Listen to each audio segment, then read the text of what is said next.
Hello guys, അസ്സലാമലൈക്കും, welcome back. അപ്പോൾ ഇന്ന് നമ്മൾ രണ്ടാം പെരുന്നാൾക്ക് രാത്രി വൈകുന്നേരം ഒരു 9:30-10 മണി സമയത്ത് നമ്മൾ പുറത്തേക്ക് പോവാണ് കേട്ടോ. അപ്പോൾ ഇന്ന് പെരുന്നാളായിട്ട് ഉച്ചക്ക് നമ്മൾ ഇന്നലെ തേങ്ങാച്ചോറും ചിക്കനും ഉണ്ടായിരുന്നല്ലോ, ഒന്നാം പെരുന്നാൾക്ക് ഉണ്ടാക്കിയത്. അത് ഫ്രിഡ്ജിലുണ്ടായിരുന്നു. അപ്പോൾ കുറച്ച് ബാക്കിയായത് ഫ്രിഡ്ജിലുണ്ടായിരുന്നു. അപ്പോൾ ഉച്ചക്ക് അതാ കഴിച്ചിട്ടോ. അപ്പോൾ പിന്നെ ഞങ്ങൾ രാത്രിക്ക് പെരുന്നാളൊക്കെ അല്ലേ, പുറത്തുനിന്ന് ഫുഡ് കഴിക്കാമെന്ന് കരുതിയിട്ടോ. അങ്ങനെ നമ്മൾ ഇവിടുന്ന് പട്ടാമ്പി പോയി ടോപ്പ് ചിക്കൻ എന്ന് പറഞ്ഞിട്ടുള്ള റെസ്റ്റോറൻറ്റ് നട്ടത്. അപ്പോൾ നമ്മൾ ഫ്രൈഡ് റൈസും പിന്നെ ബ്രോസ്റ്റും ആണ് കേട്ടോ.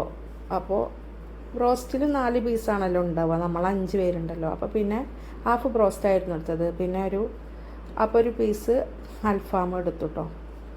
പിന്നെ ചിക്കൻ ഫ്രൈഡ് റൈസും. അങ്ങനെ നമ്മളതാണ് ഓർഡർ ചെയ്ത്. അപ്പോൾ അത് കഴിക്കുകയാണ്. അപ്പോൾ നല്ല അടിപൊളി ഫുഡായിരുന്നു കേട്ടോ, ഒരു രക്ഷയില്ല, മാഷാ അല്ലാഹ്. അപ്പോൾ ഇത്രയാണ് നമ്മുടെ രണ്ടാം പെരുന്നാൾ വിശേഷങ്ങൾ. അപ്പോൾ ഓക്കെ, പുതിയൊരു വീഡിയോയുമായി വരുന്നതാണ് ഇൻഷാ അല്ലാഹ്. ഓക്കെ.